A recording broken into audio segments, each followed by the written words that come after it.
Good morning, everybody. Everybody doing okay? I want to invite you to stand. We're going to sing some songs together this morning.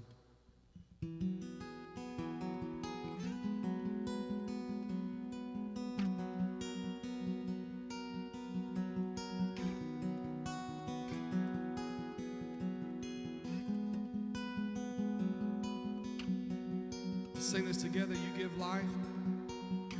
You give life. You are love. You bring light to the darkness. You give hope. You restore every heart that is broken. And great are you, Lord. Sing that again. You give life. You give life. You are love. You bring light to the darkness. You give hope. You restore every heart that is broken. And great are you, Lord. Sing it, your breath. It's your breath in our lungs, so we pour out our praise, pour out our praise. It's your breath in our lungs, so we pour out our praise to you only. And great are you, Lord. See, you give life. You give life. You are love. You bring light to the darkness. You give hope. You restore every heart that is broken. And great are you, Lord. Sing it, your breath. It's your breath in our lungs, so we pour out our praise, pour out our praise. It's your breath in our lungs, so we pour out our praise to you only. It's your breath in our lungs, so we pour out our praise, pour out our praise. It's your breath in our lungs, so we pour out our praise to you only. Great are you, Lord. In all the earth. And all the earth will shout your praise. Our hearts will cry. These bones will sing. Great are you, Lord. Sing all the earth. And all the earth will shout your praise. Our hearts will cry. These bones will sing. Great are you, Lord.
if you believe it.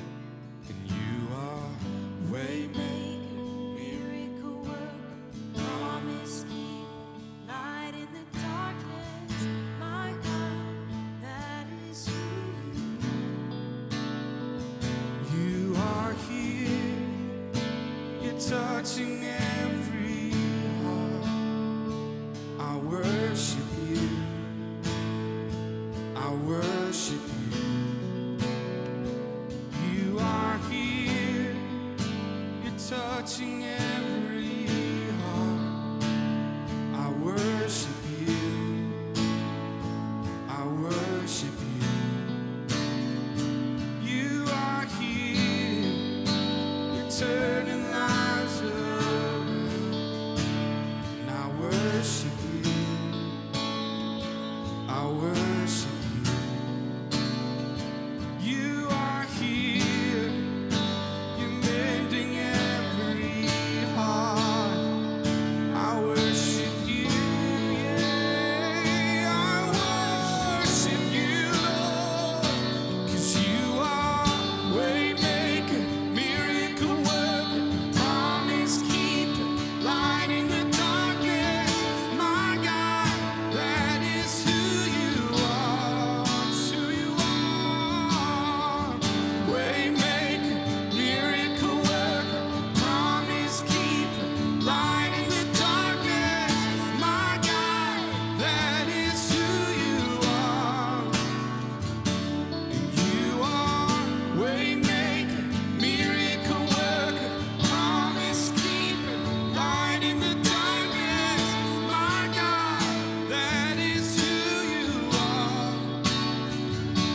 And you are waymaker, miracle worker, promise keeper, light in the darkness. My God, that is who you are. Even when I don't see it, you're working. Even when I don't feel it, you're working. you never stop working, you never stop working. Even when I don't see it, You're working, even when I don't feel it, you're working. You never stop working. You never stop working. even when I don't see it, you're working. Even when I don't feel it, you're working. You never stop working. You never stop working. Even when I don't see it, you're working. Even when I don't feel it, you're working. You never stop working. You never stop working. Waymaker, miracle worker, promise keeper, light in the darkness. My God, that is who you are. Sing that again. You are waymaker, miracle worker, promise keeper, light in the darkness.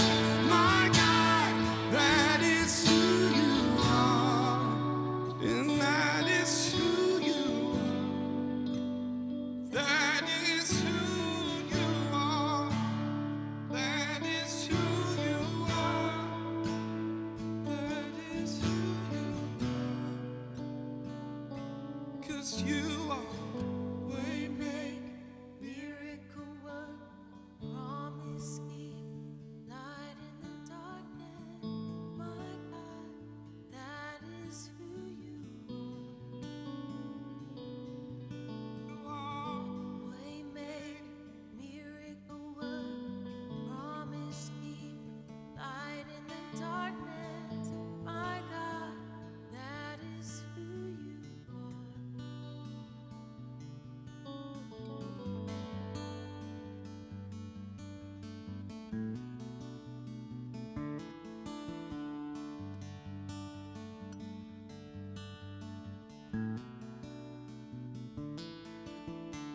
God of creation, there at the start, before the beginning of time.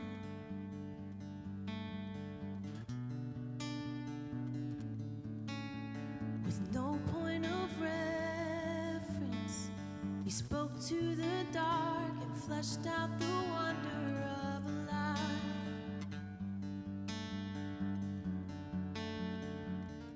And as you speak,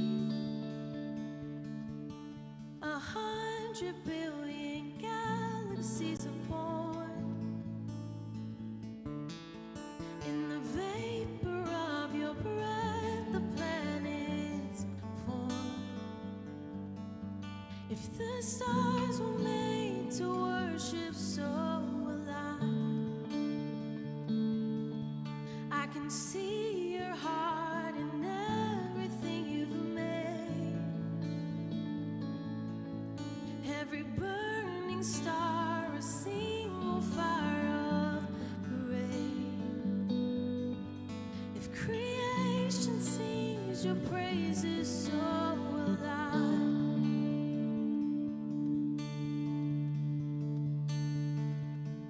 So will I.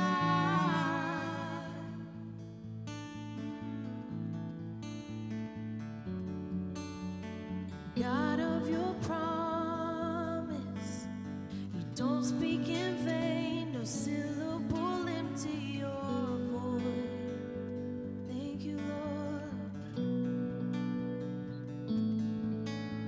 For once you have spoken, all nature and science follows the sound of your voice.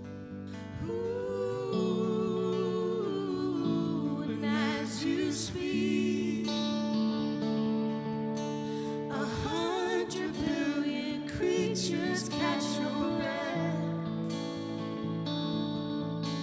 evolving in pursuit of what you said. If it all reveals your nature, so will I can see your heart in everything you say. Every painted sky, a canvas of your grace. If creation still obeys you, so will I.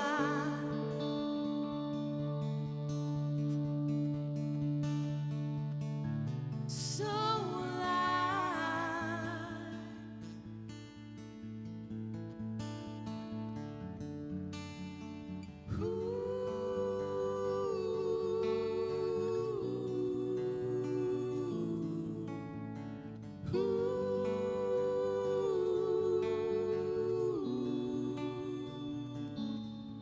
If the stars were made to worship, so will I. If the mountains bow in reverence, so will I. If the oceans roar your greatness, so will I. For if everything exists to lift you high, so will I. If the wind goes where you send it, so will I. If the rocks cry out in silence, so will I. If the sum of all our praises still falls shy, then we'll sing again 100 million times.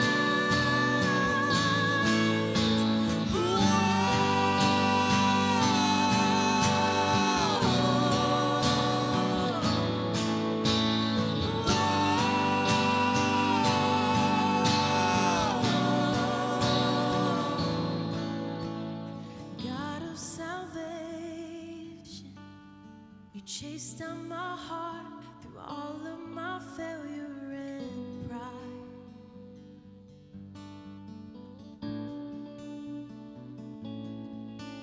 On a hill you create, the light of the world, abandoned in darkness to die.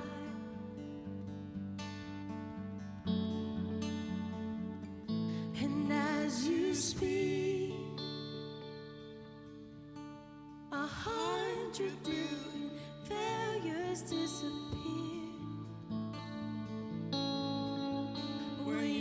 lost your life so I could find it here.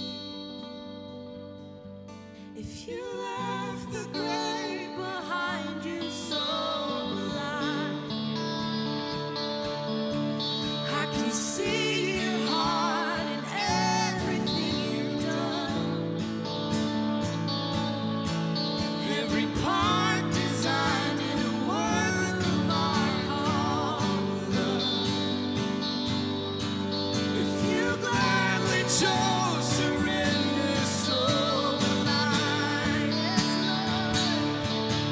I can see your heart a billion different ways.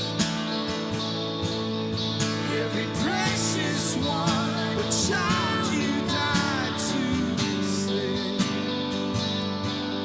If you gave your life to love them, so will I. Like you would again 100 billion times.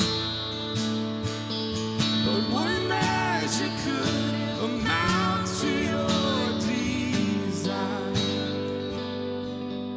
You're the one who never leaves the one behind.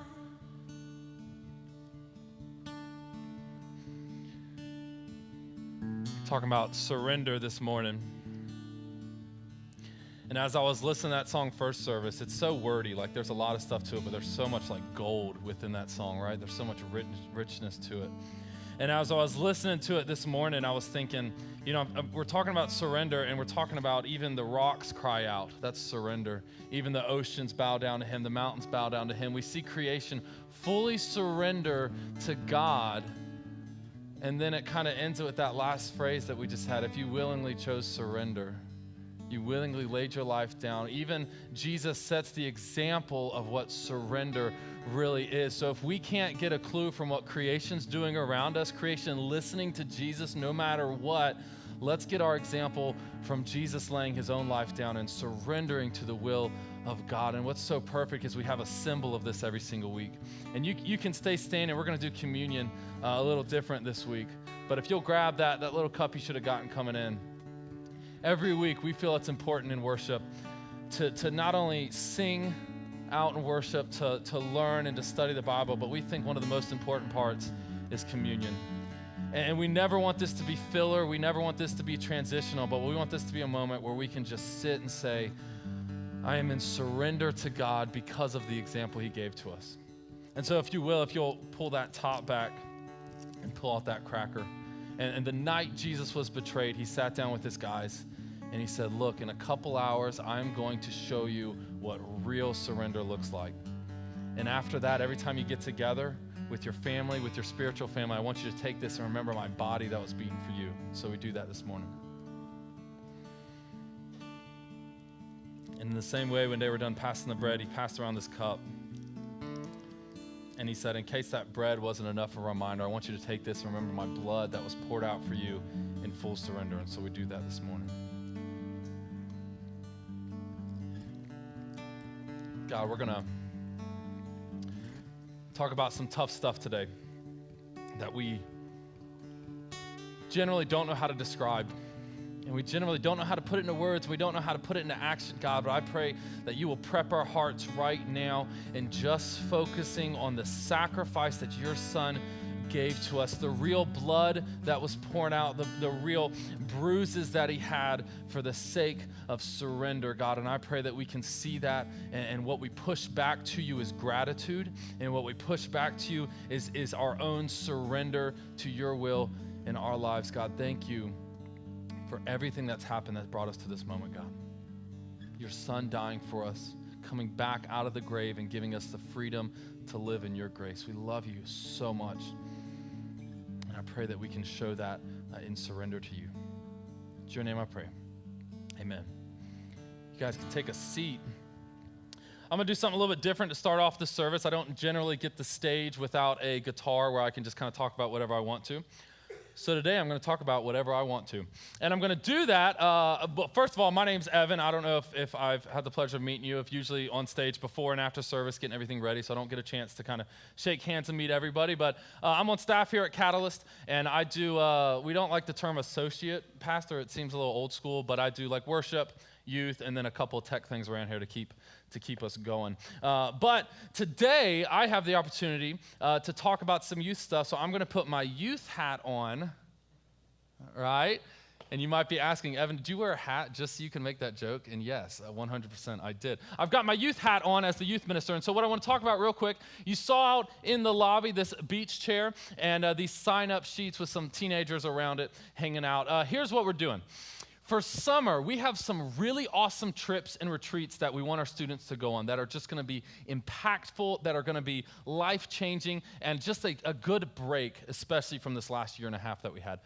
These trips cost upwards of $325 to $350 per student, and our youth group is full of families. So, like, it's not just a parent paying $325. They're usually paying double. Some of them will be paying triple that just to send their kid to camp and to an event we call CIY. So we want to do the best we can to cut that cost as much as we can. I'd love to cut it in half or even more. And one of the best ways we can do that is a fun way called flocking, flamingo flocking. And so what we're going to do is there's a sign-up sheet out there. You can sign up your neighbor, your friend, the random person down the street, the random person across the city. You can sign up their address, pay $30, and our teenagers will go out just like ninjas in the night under supervision, and they will flock these people's yards. I ordered 50 flamingos, and they're supposed to be here Thursday. I think they flew a little too far south, so they're going to kind of turn around. Amazon's helping us with that, and they will hopefully land in my yard where I can disperse them. But if you want to like prank your neighbor or someone, or just someone completely random, like just drive down the street and just be like, that one, let's get that address. You can sign them up. We will go and put a dozen or so flamingos in their yard, and it'll be fun ways to raise money. And in case you're like, this seems weird, it is. So we'll just live with that. There's going to be a sign that they can scan a QR code, so it's not like flamingos just landing in their yard and then they're going to throw them away. If they scan it, they'll see a video of me explaining kind of what's going on and how to get rid of the flamingos. They'll be there for 48 hours. I'll come, our students will come pick them up, and then we'll ninja in the night to another house and take care of that. Does that sound good, everybody? Does that make sense to everybody? There's one more thing with it. If you're like that type of person that you're like, if there's a single flamingo in my yard, I'm going to lose it. We have Flamingo Insurance. And if you'd like, you can sign your yard up every single week for a small fee of $40 and sign your yard up every single week, and that'll ensure that there will be no flamingos landing in your yard. I will park a truck outside and bodyguard your yard the entire time, making sure no flamingos get there. So it'll be fun. It'll be a good way to raise some money. Our teens will get to hang out, do some fun stuff, and then hopefully you can just laugh at random Joe down the street that's like, has flamingos yard. He's freaking out over nothing. So that'll be a fun way to do that. Youth ministry hat is off. Preacher hat is back on. We just finished our Experiencing God series. Who was here for the majority of that series? Experiencing God. We did 9 weeks, right? 3 people. That's great. Everybody else is new. That's amazing.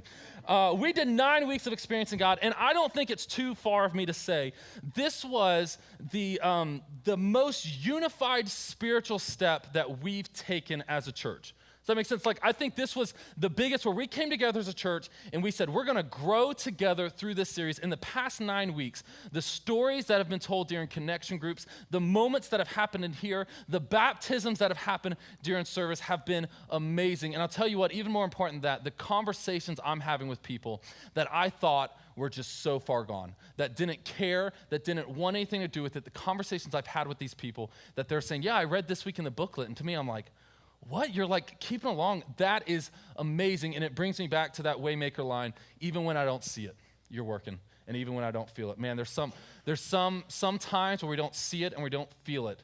But the past 9 weeks, we have felt it. God has been moving. And we want to continue with that momentum as we move into this new series that we're calling Mindset. Here's what generally happens with churches, and I'm not knocking anybody, but generally from the platform, from the pulpit, what generally happens is a preacher will just kind of throw fish out. They'll throw in these great one-liners that they've done like 2 weeks of studying and all this work to do, and they'll throw that out and allow people to kind of take that in, eat that, and do that. What we'd like to do here with this new series, with Mindset, is we want to teach you how to build a fishing rod. We want to teach you how to weave a net so that you can go out, grab the fish, you can go out, fish on your own, and look for what we got. Analogy aside, what we want to do is like you be able to dig into Scripture, dig into the Bible, and grab that gold for yourself. Now, we're not negating what happens here Sunday morning. There's some stuff that happens on this stage that God is specifically using to talk to you. We're not saying what happens here is like we're just doing the job for you. What we're saying is there's so much gold that you could be grabbing out. There's so much that you might be missing. And we want to properly equip you to grab that. And so with this series, Mindset, we're going to spend the next 6 or 7 weeks in it. What we're trying to do is give you the tools that you need to kind of read specifically the Old Testament, but scriptures as a whole, tools that will help you read, figure out what's going on, and apply it to your life. So we're going to talk about things like, we're going to go into like a couple Hebrew words that like have the context of what we need. We're going to talk about repetitive statements. We're going to talk about when stories line up and there's one in between. Like we're going to talk about all these kind of tools that will hopefully help you better understand and be better prepared to live out the gospel, to understand what's happening. Today we're going to start in Genesis chapter 22. So if you want to flip your Bibles there or scroll there, whatever you got to do, Genesis 22, you can follow along. And we're going to talk about Abraham. Now, Abraham, if you don't know, was like the founding father of faith. After Noah and the flood, God seemed to be silent for a little bit. We don't have a lot of stuff written down about what God was speaking to anybody until we get to Abraham. And God called Abraham and he said, look, I want you to leave your home, leave your inheritance, leave everything that you know, and you're going to go and start a new nation. I'm going to give you this land. You're going to start everything from scratch, and from you will be this line of salvation. Jesus will come from your descendants. And so we see Abraham traveled a lot. We see him with his nephew Lot. There's a couple stories there. But ultimately, God promises him a son. And Abraham doesn't necessarily wait until that son comes along. Him and his wife doubt kind of what God's doing. And he has relations with his maidservant, and they have a child named Ishmael. The maidservant was Hagar. So Hagar and Ishmael come into the picture, and then God brings his son Isaac, allows Abraham to have a son, Isaac. The chapter before what we're about to go into is kind of God cleaning out this mess that has been made. And he sends Hagar and Ishmael over here, and he says, look, I still have a blessing for you. There's still going to be great nations that come out of you, but Isaac is where Jesus will come from. This is where my descendants will go. And so he cleans all that up. So Abraham is now at a good point where God's blessings have been fulfilled. His promises, everything that he's been talking about, has finally come to fruition, and we can now move forward. And here's where we start. Sometime later, so this is after Ishmael was sent off, and now it's just Isaac and Abraham, God tested Abraham. And he said to Abraham, he said to him, Abraham, he called out to him, and Abraham replied, here I am. Then God said, take your son, your only son, whom you love, Isaac, and go to the region of Moriah. Sacrifice him there as a burnt offering on a mountain I will show you. So we want to stop there because it just ends there. The very next verse, it says early the next morning. So let's just kind of recap real quick. It was really short what happened. Abraham's now living the life that God had kind of intended to him. And one day, God calls out to Abraham. He says, Abraham, Abraham. And he says, here I am. What's up? What's up, God? And I imagine the news that God's about to break to Abraham is much like when you have bad news that you're going to break to a friend or like a family, and you kind of want to buffer it with like a little bit of like filler with it, right? And so God's pretty much like, hey, Abraham, you remember your son? And Abraham's like, yeah. You gave him to me, best blessing in my life. He's my little champ. Like, I love him. He's so great. And God's like, that's great. That's great. Your only son? Abraham's like, yeah, the only one you gave me. I know you cleaned out the whole Ishmael thing. We got all that taken care of. And God's like, yeah. The son whom you love. And I think at this point, Abraham's kind of like, yeah. Where's this going, God? And they kind of tell there's some bad news coming. And he says, look, that son that you love, your only son, I want you to sacrifice him. So here's where we stop in reading this story. We stop at this idea that this story only has so much detail to it. And in reality, when we read something, our brain wants to know, is it fiction or is it fact? Because based on what it is, we're going to read it differently, right? Like if something's fiction, we'll take the details that are given to us and we're fine with that. We don't necessarily feel the need to fill in all the extra detail, and we just read it as it is and we're done with it. But if something's fact, if we know it's true based on true events, then we want to know all the details that happen within it, right? So here's our problem in reading the Bible, especially the Old Testament. We read it with this fictitious mindset. Like we believe as we're reading it, we know it's real, like everything's real, but as we're reading it, it's just a really nice story to read. Like it's good fiction that we can read and catch up on that. And when we read it like that, we're missing a lot of key components to it that will help us maybe get in the shoes of Abraham or the sandals of Abraham and figure out exactly what's going on. And so one thing right here, it's not that far-fetched that God asked him to sacrifice a child. Back then, especially where Abraham was from, child sacrifices was like a form of worship. That's how they worshiped their gods. But what was crazy was that this God that he's been in relationship with for so many years has asked him to do this out of nowhere. Right? So for Abraham, we might get this little step back. That's where the conversation ends. God says, I want you to go sacrifice Isaac. In the very next verse, early the next morning, Abraham got up and loaded his donkey. He took with him 2 of his servants and his son Isaac. When he had cut enough wood for the burnt offering, he set out for the place God had told him about. And on the 3rd day, Abraham looked up and saw the place in the distance. So we see right then, maybe afternoon, late evening, God calls Abraham to do that. We see him go to bed early the next morning. He gets everything ready. He chops the wood for the burnt offering. He gets the donkey prepared. He probably loads up water, whatever they need. He gets his servants ready. He gets Isaac ready to go. And here's where reading it with a fictitious mind kind of messes us up a little bit, right? An author writing about someone's life can't fully capture everything someone's feeling, right? Like if I was going to write a story about your life, I can't say exactly what you were feeling at that moment, right? There's no way I can capture that. And so just with Abraham, there's no way that the author retelling the story of Abraham could capture everything he was feeling on the inside, every emotion. But I think we can have a little liberty as we read into this. Like we can assume how someone would feel if they had to sacrifice their child, their only child. We can assume kind of some feelings that you would have in a situation like this. And I think Abraham would have been a little confused, right? Like he would have been a little frustrated, maybe anger, right? Has anybody had like a big decision to make and they've had to wait overnight? Like you can't sleep over, right? You're just laying in bed, just staring at the ceiling fan, just going. Like stuck in your own head, repeating the same phrases over and over again. I imagine Abraham was feeling that way a little bit. And it says the next morning he got up and chopped wood. Has anybody chopped wood before?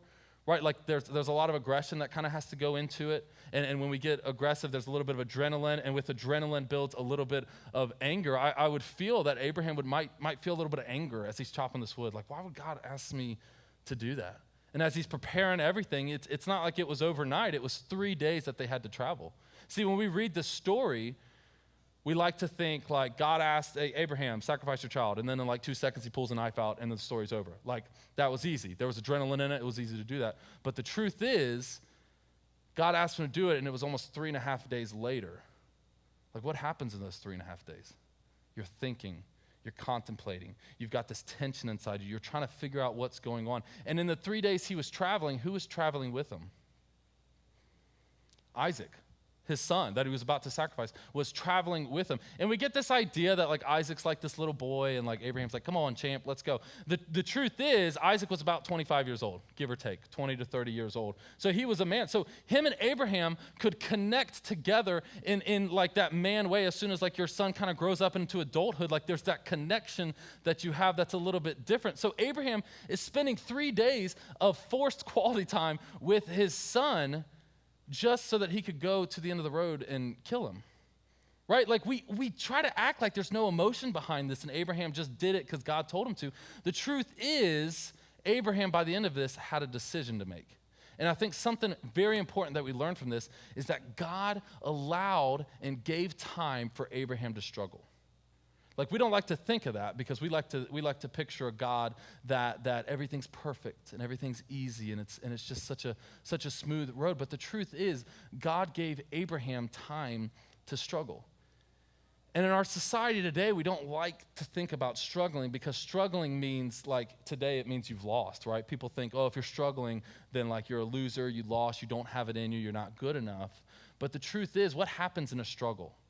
There's fighting, right? Which means in a struggle, you haven't lost or won yet, but you're fighting. And the important thing that Abraham does during this struggle is he's always moving a step forward. Right? Like, it's okay to struggle, but when we allow that to paralyze us and do nothing about what God's asking us to do, then we're losing. But Abraham just did the next right thing. Look, I don't know what it's going to feel like to sacrifice my son, but I'm going to wake up and chop that wood. I don't know what it's going to feel like to see the life of my son's eyes just leave him, but I'm going to load this donkey. I'm going to walk. I don't know what it's going to be like to travel home without my son, but I'll continue to walk with him. There's a struggle here, but Abraham continues to take a step forward. It's okay to struggle. We act like it's not. Keep moving forward. And so we'll continue the story. He said to his servant, "Stay here with the donkey while I and the boy go over there. We will worship, and then we'll come back to you." Abraham took the wood for the burnt offering and placed it on his son Isaac, and he himself carried the fire and the knife as the two of them went on together. Isaac spoke up and said to his father Abraham, "Father," and Abraham replied, "Here I am."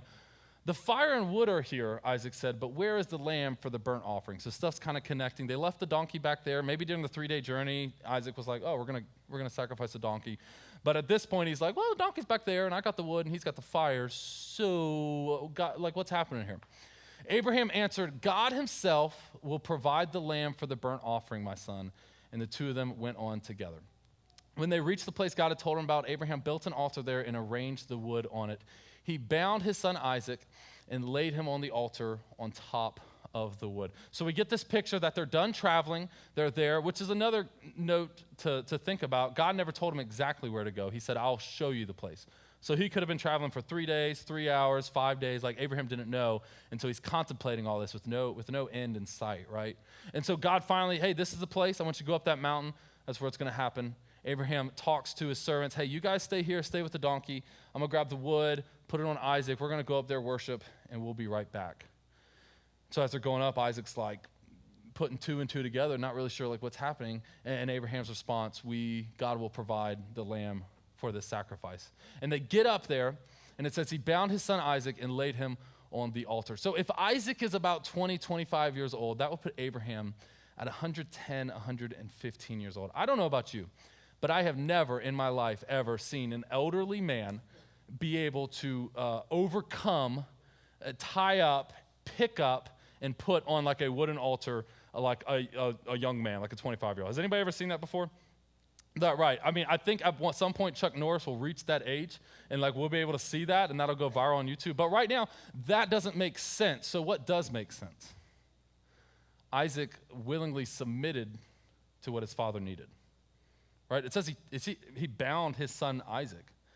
I mean, like, I'm assuming Isaac held the ropes there while his dad like tied it up, and there's no way Abraham picked him up. So I would assume Isaac willingly got on that altar and submitted to what his father needed, all the way until the knife was up in the air, which we read. Then he reached out, this is Abraham, took the knife to slay his son. I imagine he brought it up, ready to bring it down on his son Isaac. And it's something I like details I like to think about too, and want to know. Like, where would you be if you had to kill someone on an altar? Like, would you go like right beside them so their head's here, feet here? Would you go above them and so you don't see as much? Like, where would you be? But I just imagine wherever Abraham was, his eyes were probably closed, right? And I imagine he probably waited there a little bit, not knowing, should I go down? Should I finish it? And then it says, while he's up in the air, but the angel of the Lord called out to him from heaven, "Abraham, Abraham." And I can imagine maybe he waited so long, it was such a pause that he thought God was about to tell him to do it, to go ahead and kill him. And what's Abraham's response? "Here I am," he replied. And God says, "Do not lay a hand on the boy. Do not do anything to him. Now I know that you fear God because you have not withheld from me your son, your only son." And Abraham looked up. He found a ram in the thicket. God did provide a ram for him for the burnt offering. And then it talks about he named that place "the Lord will provide." He named that altar, which was pretty common. After you sacrifice something, if it was in a new area, you would name that something to deal with that sacrifice. "The Lord will provide. And so we have this nice bow tied at the end of this story, right? And this is the fiction part of it, where we just kind of read everything, we don't go into the details, and then at the end, everything worked out, it was nice and polished, it was clean, nice bow on top, and we can present it to the modern day Christian that everything works out when you follow Jesus, right? Like that's kind of how we end the story. But the truth is, if we believe that Abraham was a real person, if we believe that Isaac was a real person, they had real issues, real struggles, real mess going on in their lives, and real decisions to make, then we have to ask the question, how did a real person, a real man, come to the point where they decided that they would sacrifice their son for God?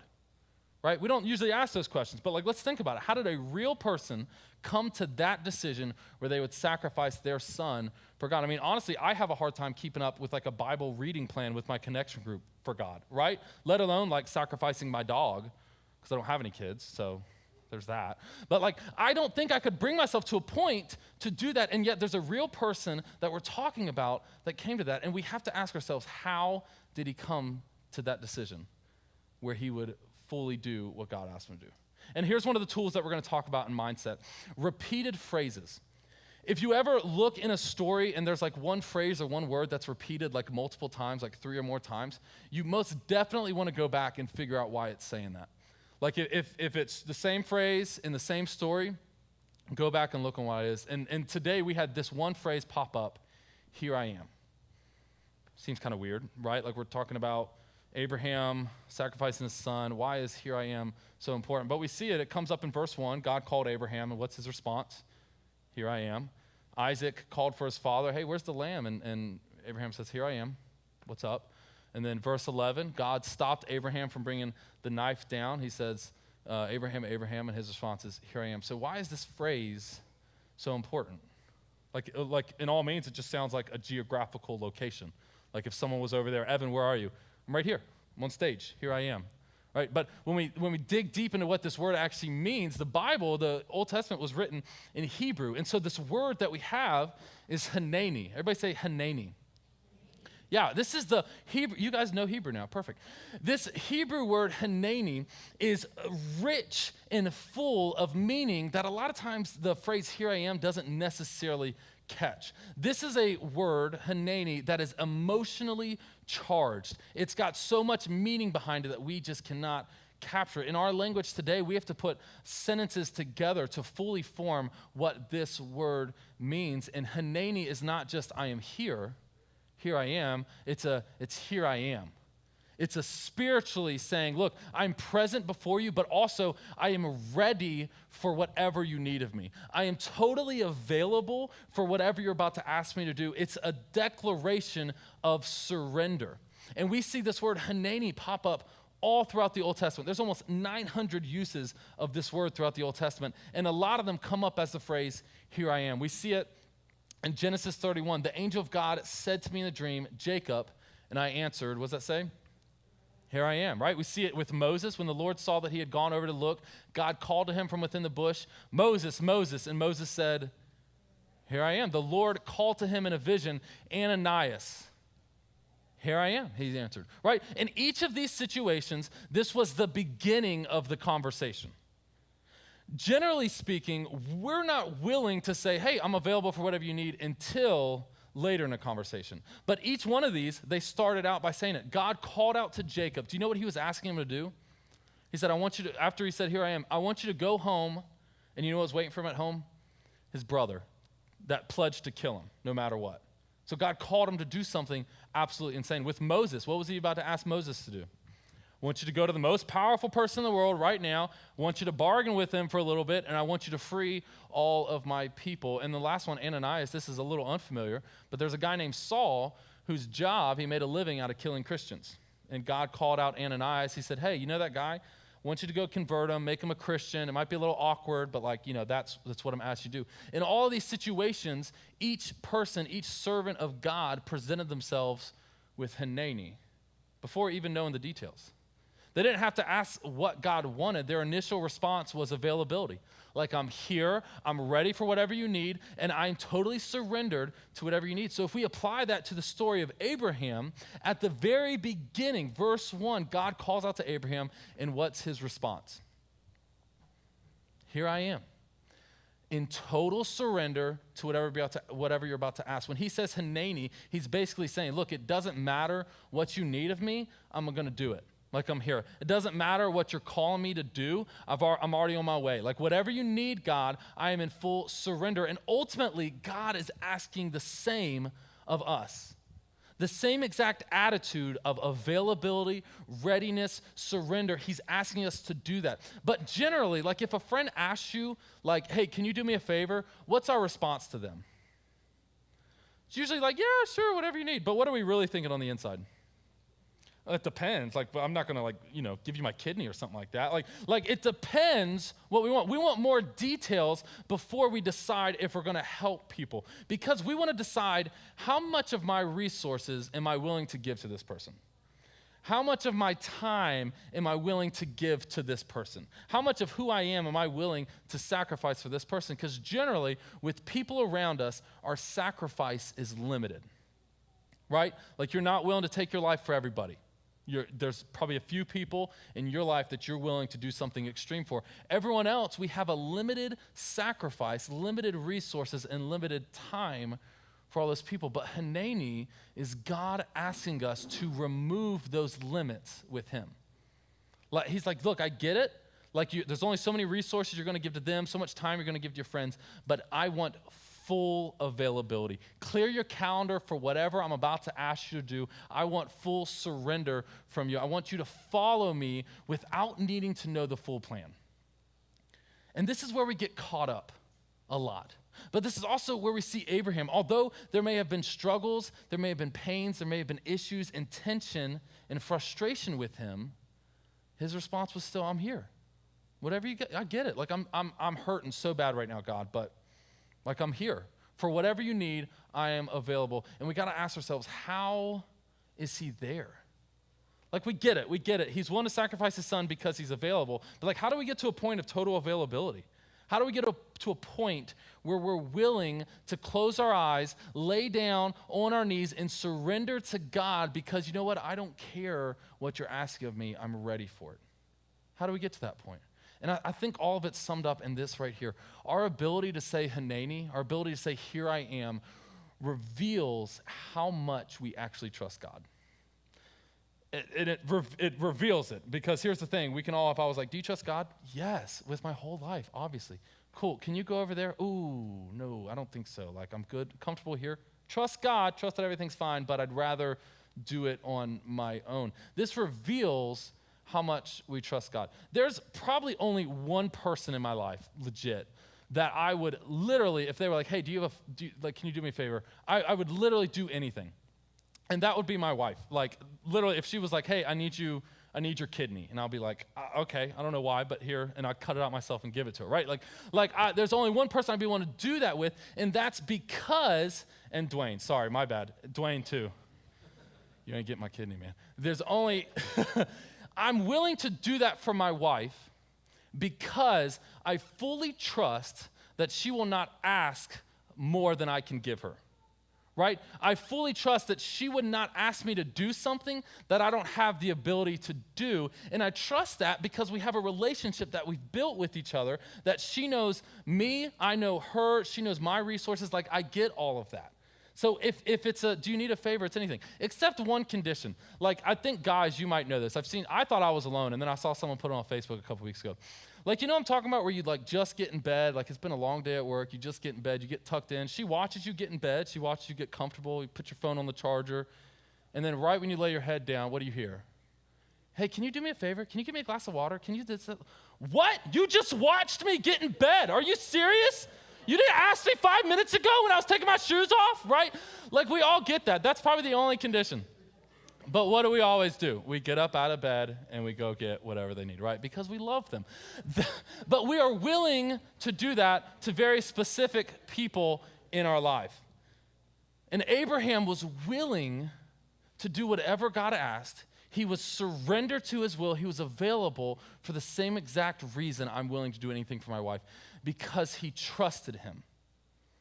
Time and time again, God promised something to Abraham, and he fulfilled that promise. Time and time again, God asked Abraham to do something and that he would protect him, and God protected him. He promised a land that he would have, and Abraham found that land. He promised riches, and Abraham found those riches. He promised a son, and God provided him a son. Our ability to say Hineni comes from a deep trust with God, one that's been tested and one that's experienced, right? So I struggle a little bit when we ask a brand new Christian who just now heard about Jesus to like fully surrender and do everything. But the truth is, they just met God, right? They just met this all-powerful being that we know we can trust, but they just met him. So how can we ask for full surrender? I think surrender is really something that comes later in your Christian walk. When you see God time and time again protect you, you see God time and time again take care of you. This phrase, here I am, this phrase, Hineni, isn't something a child says. This is something later in life that you can say. And we know Abraham trusted God and trusted in the fact that God would provide based on how he reacted. His servants, he said to them, stay here with the donkey while I and the boy go over there, and we will worship, and then we will come back to you. And even further proof, when he's walking up the mountain, what does Isaac ask him? Where's the sacrifice? And Abraham said, God will provide the sacrifice, which is weird because if Isaac was the sacrifice, he was already provided, right? So like Abraham's response would be like, well, it's you actually. But his response is, God will provide the sacrifice. So he knew one way or another that Isaac would be coming down from that mountain because God promised that through Isaac would be this whole nation. And so Abraham knew, look, if God was right about this, if he was right about that, if he was right about that, if he was right about that, I'm so confused right now, but I know I can trust him from everything else in my life, that right now I know that whether Isaac dies and comes back to life, whether like supernaturally he's stopped from killing him, whether anything happens, Isaac will still be alive at the end of this story. He can 100% rely on the fact that God will fulfill his promises. And the only thing we can 100% rely on is God fulfilling his promises. But what I've learned the past couple years is that this is the most difficult truth about God to understand and apply. The fact that you can always trust him. And here's why it's the most difficult. It's almost nearly impossible for people, maybe you're in this room, maybe you're watching, it's almost impossible for you to believe that there is a father figure out there that would not hit you, that would not abuse you. It's almost impossible for someone to believe that there is someone that loves you so much that they wouldn't cheat on you, they wouldn't hurt you, they wouldn't break your heart. There's impossible for us to believe that there's someone out there that could accept us for who we are, our sin, our crap, our weird quirks, whatever it is, that can accept us for who we are and not leave and not hurt us and not misuse the relationship that we've opened up to. It's almost impossible today to even think about that, but there is a God out there who we can 100% rely on, we can 100% trust on, because he's not gonna hurt us like we've been hurt the rest of our life. And it's so hard to believe that. And many people hear it today, like I get it. You've been hurt by people, you have been hurt by loved ones, maybe a spouse that has cheated, that has left you, maybe parents that divorced and you've lived your whole life thinking maybe that was your fault. People have died and left, people have hurt you and left you. And we just can't come to the conclusion that there is someone out there that actually loves us. But the truth is, God is out there. And a lot of times we like to use that and think, that's going to be my buffer between me being all in with Jesus. The fact that I don't believe he can trust me. And we go our whole life thinking that. And I think this is an important point that we can have. You've not missed your opportunity to say Hineni.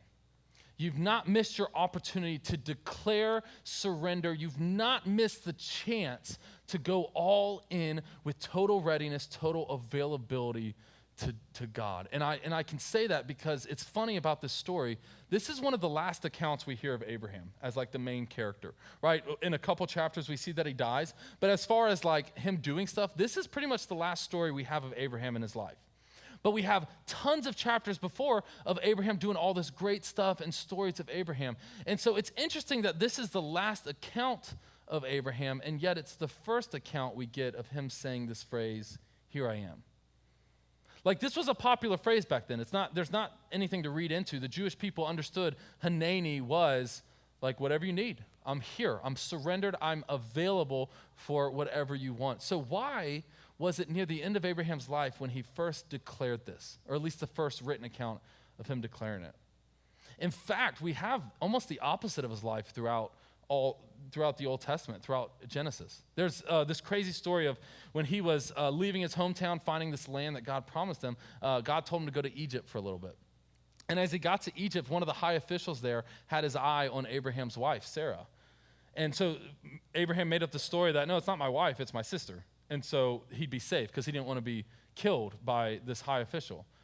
So he didn't trust that God would protect them in Egypt. There's this other story that we talked about where he didn't trust that Isaac would come in time, right? Like he thought he was getting too close to childbearing years being gone. And so he had relations with his maidservant and had a child there. He just didn't trust that, like, I know God's good, I know he can do it, but just in case I'm gonna work a few things on my own.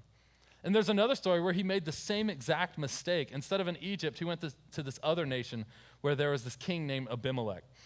And the same thing happened. Abimelech had his eye on Sarah. She must have been a beautiful woman for all these like high officials to love her. And Abraham said, no, that's not my wife. That's my sister. You can have her. Yeah, that's totally fine. We're good. Just protect me. I'm good. And he did the same exact thing because he didn't trust that God would protect him through all this. It's like, I know God's good and he's powerful, but like I don't want, King Abimelech to kill us. So I'm going to make up this story and do it. Time and time again, we see Abraham doubt that God would provide what he said he would provide. And Abraham went through so many struggles before he finally got to this point of full surrender. Before he finally got to this point in his life where like he could trust God with anything fully. And there are people here today, like right now, that you feel like you've missed your opportunity. And I get it, man. I was just talking, Katie and I were just talking with someone a couple weeks ago that they want to get baptized and they want to like take that step into full surrender, but like they know they're going to mess up. Like, I know after I get baptized, I'm still going to mess up, so it's keeping me from being baptized. And Katie made the perfect analogy to this person, that it's like, do you know you're going to mess up after you get married? Like, you're going to get mad? You're going to get upset with them, right? Like, you're going to mess up after you get married. Does that stop you from getting married? No, of course not. You still get married, and you just deal with it, and you work together to do it. This whole idea of surrender, it's not like you have to clean yourself up to a certain point, and then you're presentable before God. No, it's God, like you open yourself up, you're available to God, and then he'll use that to work through you, to mold you, to polish you up, to make you look more like him. It's the whole, like, what came first, the chicken or egg? No, like surrender comes first, and then God comes and works on us. But we get this idea that, like, I got way too much mess in my life. Like, I've hurt people have hurt me, I'm stuck in this sin, I'm addicted to this, I'm struggling so much, there's no way I can surrender my life to God. I'm just not ready. And to that, I would combat that with this statement. Surrender isn't about how bad you are or how good you can be. Surrender is about how good God is. Like, the focus isn't, in order to surrender to God, I got to clean up, I got to do this, get my house in order. The truth is, it starts with Hanani. Each one of those stories started with God calling Abraham, Moses, Jacob, Ananias, and their response is what? Here I am. I'm available. I'm right here. I'm ready to go. Put me in the game, coach. Like, I'm ready to do whatever you ask of me to do. And I would say today there's that same thing. God is calling out, maybe as a church, catalyst. And what's our response? God's calling you out, calling you by name. And what's your response going to be today? What's your response going to be this week? I encourage you, this week, put it down on paper. Kind of figure out where you're at. Like write this stuff down and figure out, like, what am I feeling? Process it out on paper. What am I feeling right now? Am I feeling too bad that I can't surrender to God? Am I surrendered to God? Am I available for whatever he wants? And put that down on paper and understand what's going on in your heart. And I guarantee you, answers will come out. I guarantee you, when you step up and say, I'm available, God, like I am here, I'm ready to go, God steps up too. He will step up right to where you are, and he'll be ready. So my question is, are you available? Are you ready? Are you surrendered? Let me pray. Dear Heavenly Father, we just thank you that whatever we speak about, whatever we try to learn, you have put an example out there for us. You have put your son out there so that we're not in this alone. We're not trying to figure out life on our own. And God, I pray that as we contemplate this idea of Hanani, this idea of total availability to you, that you'll bring some clearness to our minds.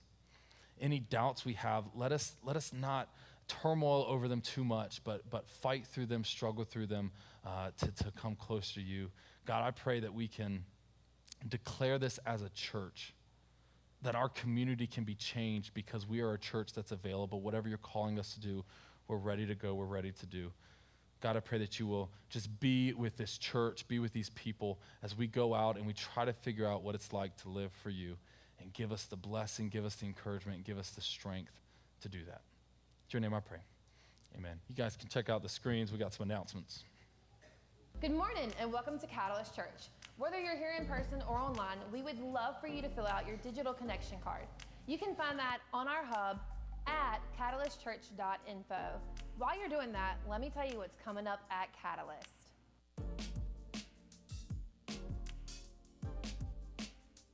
Don't forget, we have Match Weekend coming up. It will be April 30th and May 1st. If you want to join, please contact Kathy.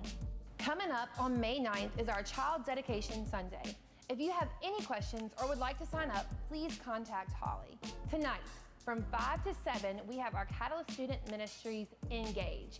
This is for middle and high schoolers.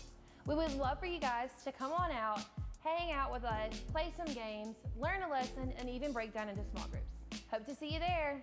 That's all we've got for today. If you guys have any questions about anything in this video or anything with Catalyst Church, you can visit us on Facebook or visit us at our hub, catalystchurch.info. We hope you guys have a great day. See you next week.